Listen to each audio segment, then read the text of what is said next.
ওকে, আজকে আসো তাহলে রেণুর চাপীয় সূত্র, 3 নম্বর সূত্র। একটু চলে আসো। রেণুর চাপীয় সূত্র।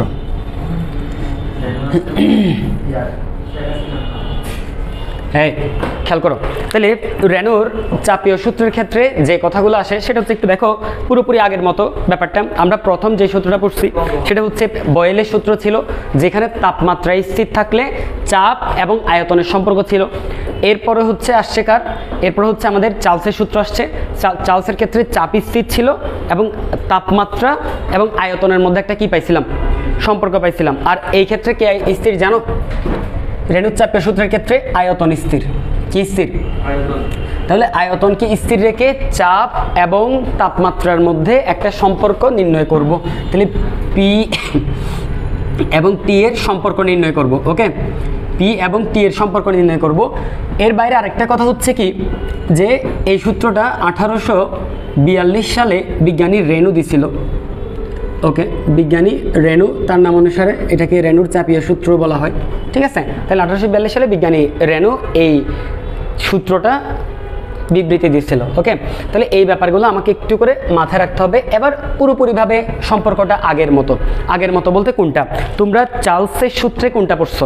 চার্লসের সূত্রে যেটা পড়ছো সেটা হচ্ছে কি, যদি 1 ডিগ্রি তাপমাত্রা বৃদ্ধি করি, অর্থাৎ প্রতি ডিগ্রি তাপমাত্রা বৃদ্ধিতে আয়তন কতটুকু বাড়ে? আগের 1/273 গুণ না, সেম। 1 ডিগ্রি তাপমাত্রা বৃদ্ধিতে চাপ 1/273 গুণ বাড়বে যদি আয়তন স্থির থাকে। তাহলে সেম সূত্র। তাহলে বিবৃতিটা কীরকম আসতেছে, যে 1 ডিগ্রি, আমি শর্টকাটে বলতেছি কথাটা, 1 ডিগ্রি সেলসিয়াস তাপমাত্রা বৃদ্ধিতে, এটা স্থির আয়তনে, কথাটা লিখতে পারো, অ্যাড করতে পারো, যে স্থির আয়তনে, হ্যাঁ, 1 ডিগ্রি সেলসিয়াস তাপমাত্রা বৃদ্ধিতে, 1 ডিগ্রি সেলসিয়াস তাপমাত্রা বৃদ্ধিতে চাপ পূর্বের 1/273 গুণ বৃদ্ধি পায়। তাহলে 1 ডিগ্রি অর্থাৎ প্রতি ডিগ্রি সেলসিয়াস তাপমাত্রা বৃদ্ধিতে চাপ পূর্বের 1/273 গুণ বৃদ্ধি পায়। একদম পুরা ব্যাখ্যাটা হচ্ছে আগের টপিকটার মতো, এবং এটার উপর ভিত্তি করে তুমি যে কোনো একটা তাপমাত্রায়, ধরো টি ডিগ্রি সেলসিয়াস তাপমাত্রায় তুমি যদি মানে যে কোনো একটা গ্যাসের যদি চাপ বের করতে চাও, তাহলে পিটি ইকুয়াল টু কত দাঁড়াচ্ছে, যে 0 ডিগ্রি সেলসিয়াস তাপমাত্রায় চাপ প্লাস 0 ডিগ্রি সেলসিয়াস তাপমাত্রায় চাপ ইন্টু তাপমাত্রা ডিভাইডেড বাই তোমার কি 273। এই ধরনের সম্পর্কটা ভিএর ক্ষেত্রে পাইছিলাম না? ভিএর ক্ষেত্রে এই ধরনের পাইছিলাম নাকি পাই নাই? পাইছিলাম। ওকে, তাহলে এই ক্ষেত্রে আমরা কি এই জিনিসটা পাবো। তাহলে এই ক্ষেত্রে যদি আমি পি নটটাকে কমন নিই, তাহলে 1 প্লাস টি ডিভাইডেড বাই 273 এই ধরনের একটা সমীকরণ আমরা পাবো। তাহলে এখানেও তোমার কি -273 মধ্যে চাপের মানটা 0 হয়ে যাবে। এই সিম্পল লজিকগুলো আগের মতো। তাহলে এই সূত্রগুলো দিয়ে আমরা চাইলে ম্যাথ করতে পারবো, এবং এখান থেকে যখন সবগুলোকে ধ্রুবক ধরা হয় তখন পি সমানুপাতিক টি এই সম্পর্কটা চলে আসে। ওকে, পি সমানুপাতিক টি এই সম্পর্কটা চলে আসে, অর্থাৎ স্থির আয়তনে, এটা একটু মাথায় রাখবাম, স্থির আয়তনে চাপ এবং তাপমাত্রা পরস্পর সমানুপাতিক হয়। স্থির আয়তনে তাপ এবং তোমার কি চাপ সমান হয়, হ্যাঁ, আয়তন স্থির হলে এই টপিকগুলো আমার কি অ্যাপ্লিকেবল, মাথায় রাখবা। তাহলে পি সমানুপাতিক টি এই ব্যাপারটা চলে আসে। ওকে,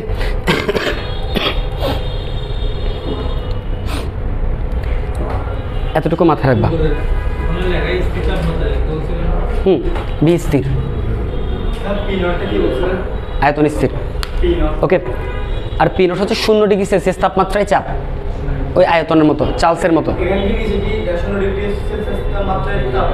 হ্যাঁ, এটা আচ্ছা না, এখান থেকে এটা মানে এগুলো সব ধ্রুবক ধরলে এখান থেকে এটা চলে আসে আর কি। এটা হচ্ছে এক্সট্রা লাস্টের দিক থেকে একটু করে বলছে, এবং এটা দিয়েও আমরা পরবর্তীতে ম্যাথ করব। ওকে, এবার মুছে ফেলতেছি। এবার একটা ছোট্ট একটা সূত্র আছে যেটা আমরা নর্মালি ছোটোবেলা থেকে পড়ে আসছি, সেটা হচ্ছে আয়তনের সাথে মোল সংখ্যার একটা সম্পর্ক আছে। যে কোনো একটা গ্যাসের মোল সংখ্যার একটা সম্পর্ক আছে, তোমরা জানো, যেটাকে গ্যালোসাকের সূত্র বলা হয়। ঠিক আছে, তাহলে ওখান থেকে যে ব্যাপারটা একটু খেয়াল করো জিনিসটা, সেটা হচ্ছে তোমার কি গেলুসাকের সূত্র এই ক্ষেত্রে যে ব্যাপারটা বলছে এটা হচ্ছে, খেয়াল করো, যে কোনো একটা গ্যাসের আয়তন, যে কোনো একটা গ্যাসের আয়তন ওই গ্যাসের মোল সংখ্যার সমানুপাতিক। সিম্পল ব্যাপার, মোল সংখ্যা যত বৃদ্ধি পাবে তত বেশি আয়তন বৃদ্ধি পাবে। এটা হচ্ছে সিম্পল একটা জিনিস। এবং এই ক্ষেত্রে মাথা রাখবা, এই তোমার তাপমাত্রা এবং চাপ এগুলো স্থির থাকে আর কি। এগুলো স্থির রেখে যদি কাজ করি তাহলে আমরা এই ব্যাপারটা আমরা আলটিমেটলি পাবো। তাহলে এবার একদম শুরু থেকে আমি একটু করে জিনিসটা আসতেছি। বয়েলের সূত্র থেকে কি পাইছিলাম? বয়েলের সূত্রে যেটা পাইছিলাম সেটা হচ্ছে পিভি ইকুয়াল টু ধ্রুবক। ওখান থেকে একটা সূত্র পাবো, তাহলে P1 V1 equal to P2 V2। এই সম্পর্কটা আসবে নাকি আসবে না? আসবে। এরপর হচ্ছে চার্লসের সূত্র। চার্লসের সূত্র থেকে যেটা পাইছিলাম সেটা হচ্ছে তোমার কি, যে আমরা ভি এবং টি এর মধ্যে একটা সম্পর্ক পাইছিলাম। ওখান থেকে V by T equal to always কি আসবে? ধ্রুবক আসবে, ঠিক কিনা? ভি সমানুপাতিক টি আসছিল, তাহলে ওখান থেকে V by T equal to কি আসবে? ধ্রুবক আসবে। ওখান থেকে যে সমীকরণগুলো আসবে V1 by T1 equal to V2 by T2, এইভাবে করে করে আসতে থাকবে।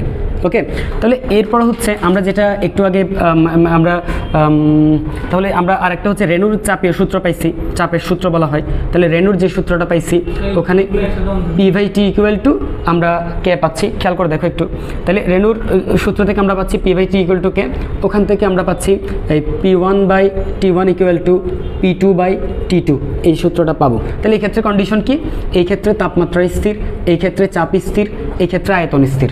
ওকে, এটা মাথায় রাখতে হবে। যদি তার মানে কি, তার মানে এই কন্ডিশনগুলো মেনে চলে, ভি স্থির থাকে, তাহলে এদিক থেকে তোমার কি পি স্থির থাকে আর টি স্থির থাকে, তাহলে ওরা এই সম্পর্কগুলো মেনে চলবে এবং এগুলো দিয়ে তুমি ম্যাথ করতে পারবা। ওরা স্থির না থাকলে আবার এই সূত্রগুলো দিয়ে ম্যাথ করা যাবে না। এটা একটা হচ্ছে ব্যাপার। ওকে, মাথায় রাখতে হবে এটা। এবার একটা ব্যাপার আসো, সেটা হচ্ছে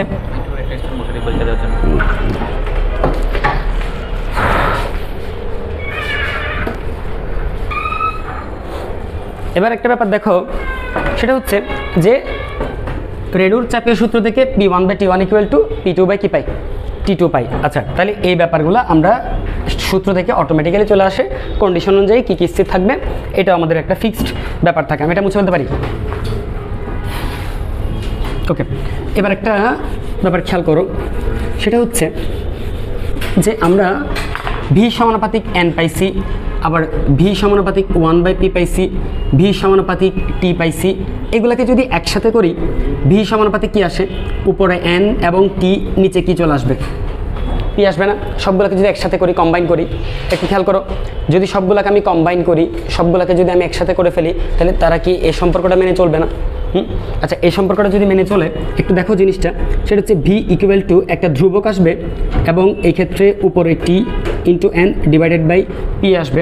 এখান থেকে একটু আমরা এক্সট্রা একটা ব্যাপার বলি, পিকে যদি এই পাশে নিয়ে আসি, পিভি ডিভাইডেড বাই টি, এই ক্ষেত্রে আমরা এন এর মানটা 1 মোল ধরলাম। যদি ধরি এত ইকুয়াল টু কী পাবো? ধ্রুবক না? খেয়াল করে দেখো তো, আমরা যদি পিটাই পাশে চলে আসে, টিটা নিচে চলে আসে, তাহলে এটা পাওয়া যাবে নাকি যাবে না? এই ক্ষেত্রে এন কত?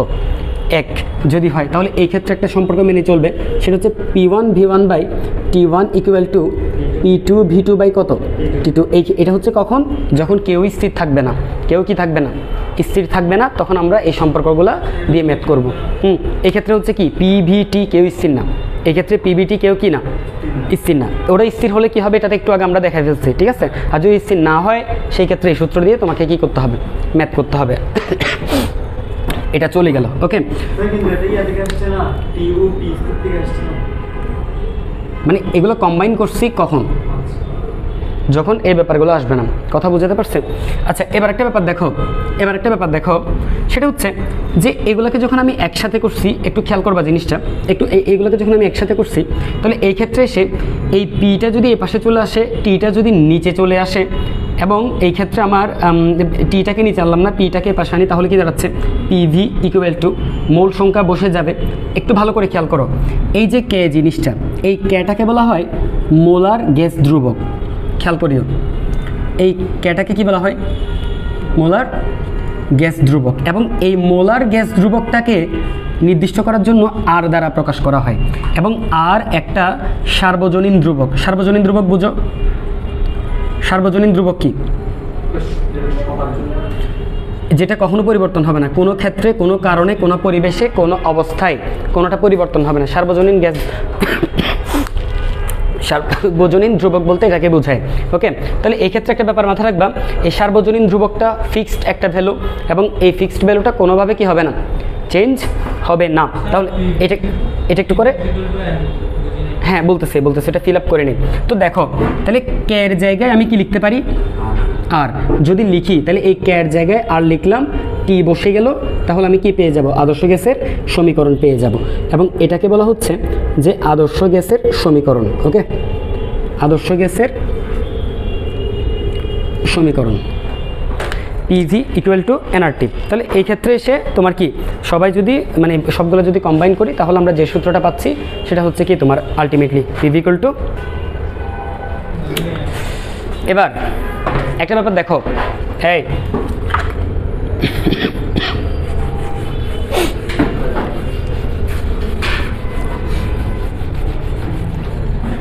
এখন আসো এই একটু দেখো পিভি ইকুয়াল টু এনআরটি, তাহলে এখান থেকে আর ইকুয়াল টু কি আসে, পিভি ডিভাইডেড বাই কত, এনটি।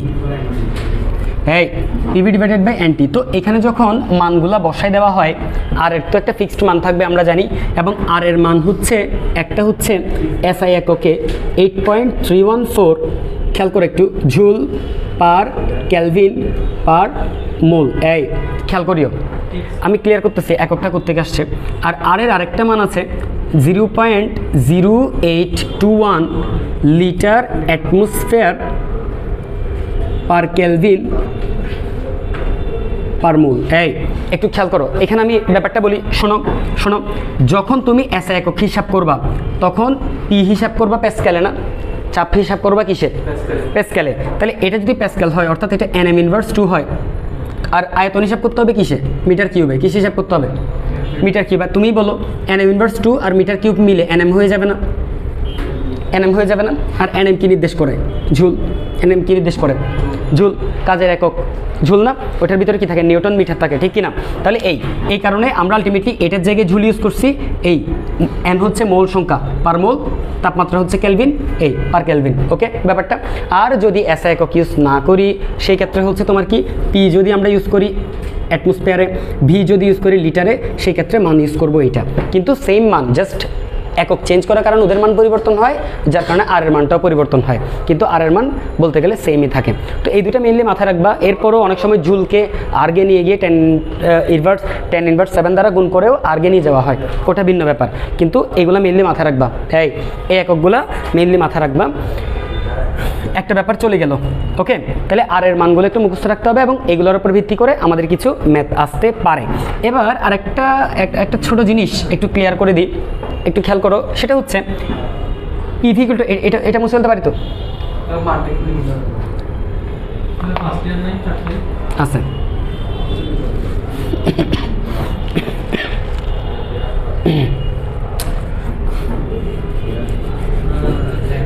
এবার একটু দেখো, এই ক্ষেত্রে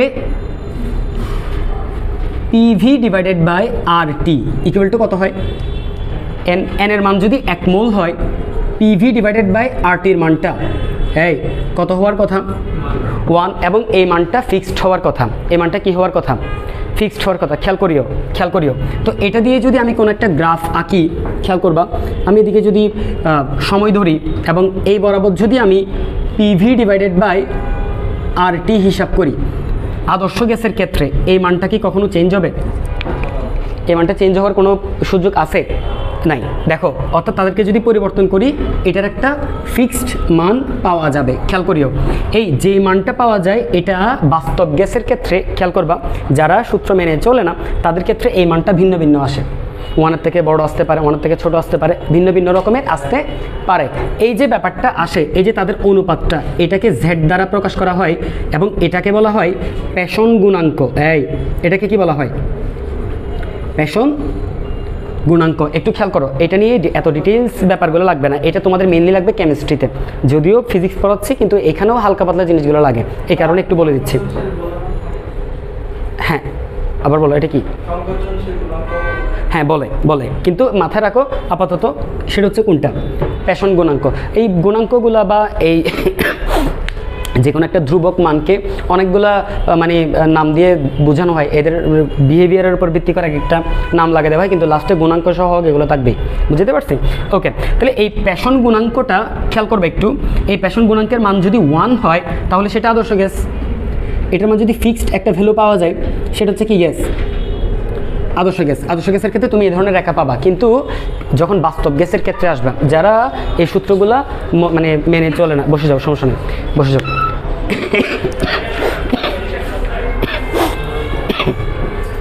এই যারা এই সম্পর্কগুলো মেনে চলে না, অর্থাৎ যারা আমাদের আদর্শ গ্যাস কাকে বলে জানো তো? যে সকল মানে গ্যাস তোমার কি বয়েলের সূত্র বা চার্লসের সূত্র, এই সূত্রগুলো মেনে চলে বা গতিস্বীকার্যগুলো মেনে চলে, অনুস্বীকার্যগুলো মেনে চলে, তাহলে তারাই হচ্ছে আদর্শ গ্যাস। যারা আদর্শ গ্যাস তারা এই ক্ষেত্রে আমরা একটা সমান্তরাল রেখা পাবো এক্সকের, কিন্তু যখন একটা বাস্তব গ্যাস আসবে তখন আমি এই টাইপের রেখাগুলো পাবো। একটু খেয়াল করি, আমি তোমাদের একটু বলে দিই জিনিসটা। যেমন ধরো হাইড্রোজেন, হিলিয়াম, তাদের ক্ষেত্রে তুমি রেখাগুলো এভাবে পাবা, এভাবে পাবা, অর্থাৎ কি ওই এগুলো নিচের দিকে নামবেই না, এগুলো একদম উপরের দিকে থাকবে। এটা এই জেটের মানের উপর ভিত্তি করে এই জিনিসগুলো হয়। তো এই ব্যাপারগুলো, তবে কেমিস্ট্রিতে ওই যে বললাম তোমাকে, কেমিস্ট্রিতে এগুলো আরও ডিটেলসে থাকে, আর একটু ভিতর থেকে পড়তে হয় একটু ব্যাপার।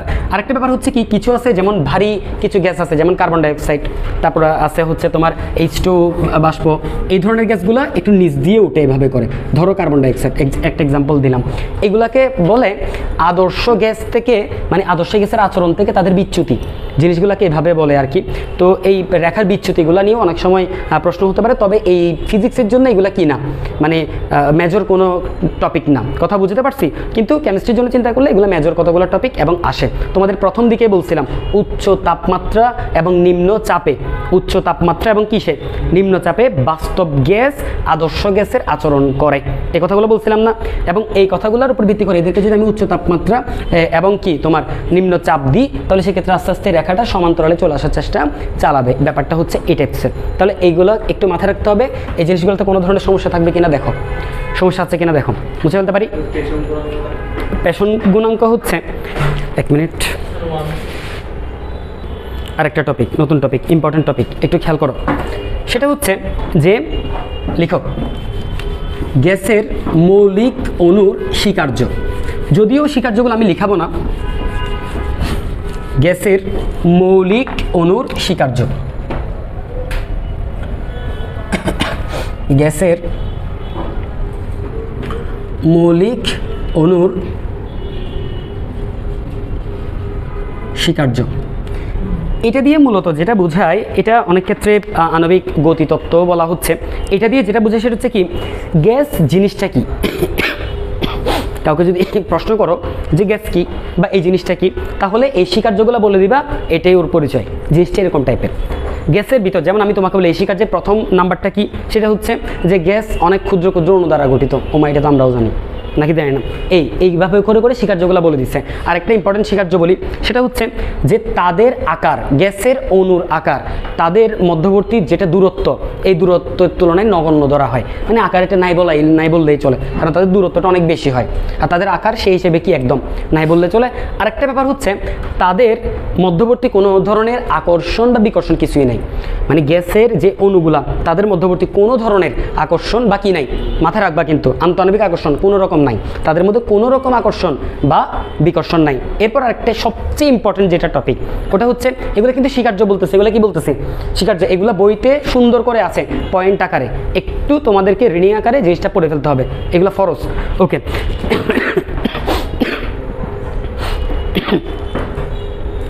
এরপরে আরেকটা যেটা ইম্পর্টেন্ট, যেটা আমি স্বীকার্য বলতে পারি, সেটা হচ্ছে, বেশি ঠান্ডা যাচ্ছে না, একটু ঠান্ডা যাবো।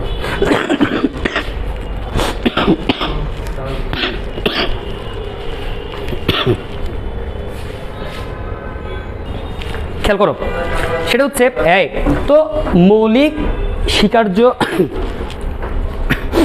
গুলার মধ্যে তাহলে কয়েকটা কথা বলছি, তাদের মধ্যে আকর্ষণ বিকর্ষণ থাকে না বা এ ধরনের যে কথাগুলো বলছি, এগুলো একটা একটা করে করে আছে, এগুলো মাস্ট পড়তে হবে, ফরজ। এবার আসো মূল কথায়, সেটা হচ্ছে এখানে একটা তোমার স্বীকার্য আছে, সেটা হচ্ছে অণুগুলার মধ্যে ওপেন সংঘর্ষ চলে। কেন? তাদের দিক সেম না, এক একজন এক এক দিকে দৌড়ায়।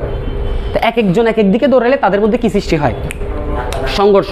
ভালো করে খেয়াল করো, এই তাদের মধ্যে কি সৃষ্টি হয়? ধাক্কাধাক্কি বা কি সৃষ্টি হয়? সংঘর্ষ। একটু খেয়াল করবা, একটু খেয়াল করবা, এই সংঘর্ষের ফলে খেয়াল করবা, এই শিকার্যের একটা টপিক হচ্ছে সংঘর্ষ, বুঝিও। এই সংঘর্ষের কারণে এখানে যে ব্যাপারটা হয় দেখো, যে তাদের মধ্যে যখন একটা কণাকে যখন আরেকটা কণা ধাক্কা দেয় তখন একটা কণা দৌড় দেয়। ভালো করে খেয়াল করবা, এই যে তারা দৌড় দেয়, তাইলে ও আরেকটা কণাকে ধাক্কা দেওয়ার আগ পর্যন্ত যেতে থাকে। যখন আর একটা কোণায় ধাক্কা খায় তখন আরেক দিকে চলে আসে। জিনিসটা এরকম না? সামনে আরেকটা কোণাকে যখন পাবে ধাক্কা খেয়ে আরেক দিকে চলে আসে, বুঝিও। একটা ধাক্কা খাওয়ার পরে সে যে পথটি অতিক্রম করে, যে পথটি অতিক্রম করে এটাকে মুক্ত পথ বলে। এটাকে কি বলে? এইটা ইম্পর্টেন্ট টপিক, লিখা একটা নতুন টপিক, সেটা হচ্ছে মুক্ত পথ। একটু লিখো, লিখো। একটা হচ্ছে কি মুক্তপথ, এটা হচ্ছে কি শিকার্য, তো তোমরা নিজেদের মতো করে পড়ে ফেলবা, তুলে ফেলবা। হ্যাঁ, শিকার্যের ভিতরের একটা টপিক হচ্ছে কি মুক্তপথ, মানে শিকার্য থেকেই উৎপন্ন এই টপিকগুলো। এরপর থেকে আমরা যে টপিকগুলো পড়বো সবগুলো শিকার্যের কিছু টপিক। ওকে, শিকার্য নিয়ে খালি রাখার দরকার নাই, শিকার্য তোমরা পড়ে নিবা, এগুলো নোট করে কুল পাবা না, মোটামুটি লেখা অনেক আছে। তারপরে প্রয়োজন পড়লে তুমি আলাদা করে নোটগুলো করে নিও। ওকে, এখন নতুন একটা টপিক লিখো, এটা হচ্ছে কি তোমার মুক্তপথ। গ্যাসীয় অণু, একটু তাড়াতাড়ি করো তাহলে আমি তাড়াতাড়ি শেষ করতে পারবো। গ্যাসীয় অণু সংঘর্ষের পর যে পথ অতিক্রম করে, যে পথ অতিক্রম করে তা হচ্ছে, তাকে মুক্তপথ বলে, বা তা মুক্তপথ লিখলাম। তাহলে গ্যাসীয় অণু সংঘর্ষের পর বা ধাক্কার পর যে পথ অতিক্রম করবে এটা হচ্ছে তার কি পথ? মুক্তপথ। যেহেতু তাদের মধ্যে আকর্ষণ বিকর্ষণ নাই, আন্তঃকণা, আন্তঃকণা আকর্ষণ বিকর্ষণ না থাকায়, আন্তঃকণা আকর্ষণ বিকর্ষণ না থাকায়,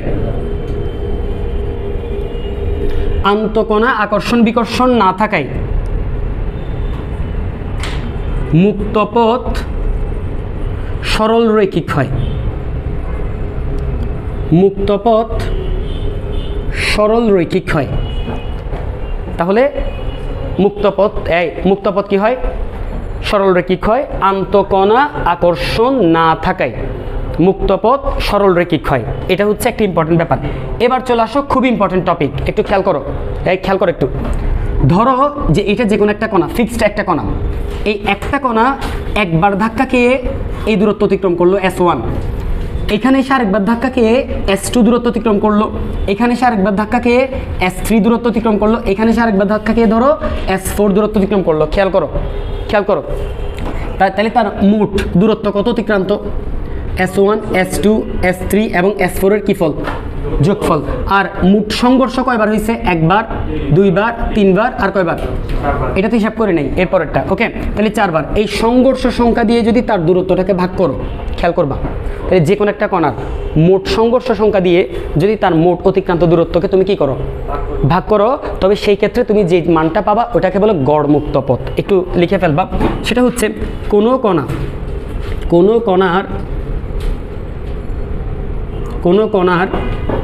মোট অতিক্রান্ত দূরত্ব, মোট অতিক্রান্ত দূরত্ব,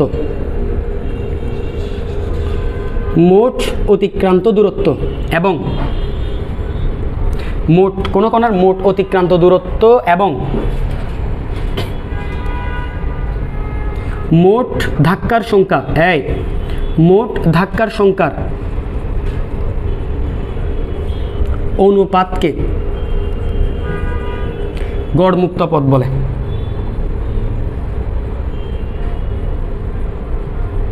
গড় মুক্ত পথ বলে।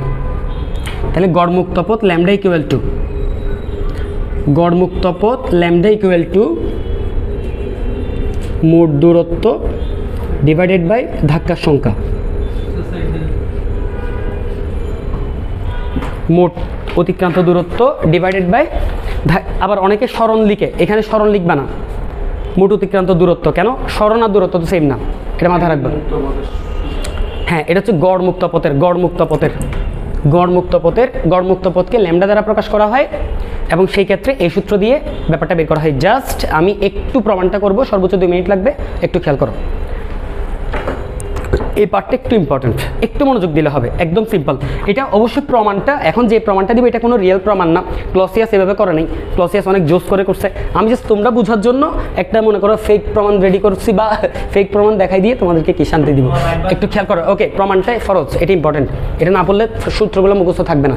একটু মনোযোগ দিলে সূত্রটা একদম ইজি, একটু মনোযোগ দিবা। এটা বুঝে ফেলতে পারি, এটা বুঝে ফেলতে পারি।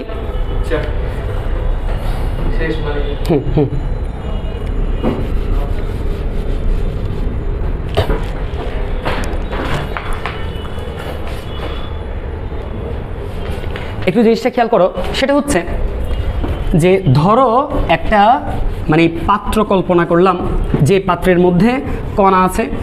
একটু খেয়াল করে এখানে একটা কয়েকটা ব্যাপার আছে, সেটা হচ্ছে সংঘর্ষের কিছু ব্যাস আছে। সংঘর্ষের ব্যাস বলতে কাকে বোঝায়? একটা কণা যখন আরেকটা কণাকে ধাক্কা দেয়, খেয়াল করবা, এই কণাদ্বয়ের কেন্দ্রের যেটা মধ্যবর্তী দূরত্ব, এটাকে তোমার কি সংঘর্ষের ব্যাস বলে, এটাকে সংঘর্ষের কি বলে?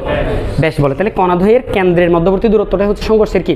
ব্যাস। একটু ব্যাপারটা খেয়াল করো, ধরো একটা পাত্র কল্পনা করলাম, একটা পাত্র কল্পনা করলাম, যে একটু খেয়াল করবা জিনিসটা, যে একটা পাত্র কল্পনা করলাম যে এখানে দুইটা মানে কি আলটিমেটলি দুইটা এই আমি কণা আপাতত কল্পনা করলাম, যে এখানে দুইটা মানে এখানে তো কণা অনেকগুলোই থাকবে, আমি দুইটা কণা কল্পনা করলাম, মোটামুটি জায়গাটা ফিল আপ করে ফেলছে। তাহলে ওর কেন্দ্র থেকে ওর কেন্দ্রের যেটা দূরত্ব, এটা হচ্ছে আমার সংঘর্ষের ব্যাস, এবং এটা ধরলাম সিগমা। তাহলে এই ক্ষেত্রে আমরা যেটা পাইছি ব্যাস ধরলাম কি? সিগমা। ব্যাসকে প্রকাশ করলাম কি দ্বারা?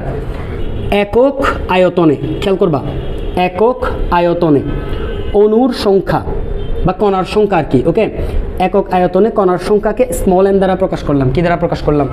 Small N. যে পাত্রটা হিসাব করলাম, এই পাত্রের দৈর্ঘ্য ধরলাম এল। তাহলে পাত্রের দৈর্ঘ্য বা পাত্রের উচ্চতা ধরো স্মল এল। পাত্রের উচ্চতা কত ধরলাম? স্মল এল। তাহলে এবার একটা ব্যাপার খেয়াল করো, পাত্রের আয়তন কত হবে? তাহলে দেখো তো একটু, এখানে যেটা ব্যাস ধরছি কণার, এটা পাত্রের ব্যাসার্ধ না? এখানে যেটা ব্যাস ধরছি এটা পাত্রের কি? ব্যাসার্ধ না? তাহলে একটু ব্যাপার খেয়াল করো, তাহলে এখানে যেটা আমি ব্যাস ধরছি, দেখো তো এই ব্যাসটা পাত্রের ব্যাসার্ধ হবে নাকি হবে না? তাহলে পাত্রের ব্যাসার্ধ যদি পেয়ে যাই, তাহলে তুমি বলতো পাত্রের আয়তন কত? পাই আর স্কোয়ার এইচ না? আর এর জায়গায় সিগমা, এইচের জায়গায় কি? কোনো কনফিউশন আছে? দেখো দেখো দেখো, দুইটা কণা দিয়ে আমি কল্পনাটা করছি, তাহলে এই দৈর্ঘ্য আর এই দৈর্ঘ্য তো সেম হওয়ার কথা। কারণ কি? ওর যেটা ব্যাসার্ধ ব্যাস, এটা তো পাত্রের ব্যাসার্ধ হবে, কারণ দুইটা কণা মিলে তো একটা, মানে জাস্ট এইভাবে ব্যাপারটা একটু করে মাথায় রাখো। তাহলে একটু খেয়াল করো, তাহলে এটা আমি কি পেয়ে গেছি?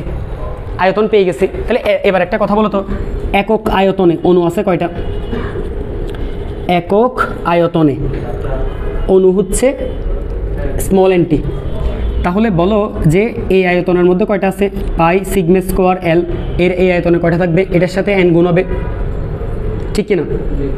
আচ্ছা, যতটা অণু থাকবে, ওই একটা অণুকে যদি চিন্তা করি, আমি একটা অণুর কথা যদি চিন্তা করি, ততটা সংঘর্ষে লিপ্ত হবে না সে। তার মানে এটাই আমার সংঘর্ষ সংখ্যা না? এটাই আমার কি সংখ্যা? মানে যতটা অণু ততটা কি সংঘর্ষ। আর একটা কণার সংঘর্ষ খাইতে খাইতে সর্বোচ্চ কত দূরত্ব অতিক্রম করতে পারবে সে? এল দূরত্ব অতিক্রম করতে পারবে। তাহলে এই ক্ষেত্রে যদি আমি গড়মুক্ত পথ ল্যামডাটা যদি বের করি, খেয়াল করো, গড়মুক্ত পথ ল্যামডা যদি বের করতে চাই, মোট দূরত্ব, খেয়াল করবা, মোট দূরত্বকে আমি প্রকাশ করতে পারি স্মল এল দ্বারা। আর সংঘর্ষ সংখ্যা বা ধাক্কার সংখ্যা, খেয়াল করি একটু, ধাক্কার সংখ্যা এটাকে আমি দেখাতে পারি কি দ্বারা? পাই সিগমা স্কোয়ার এন এল।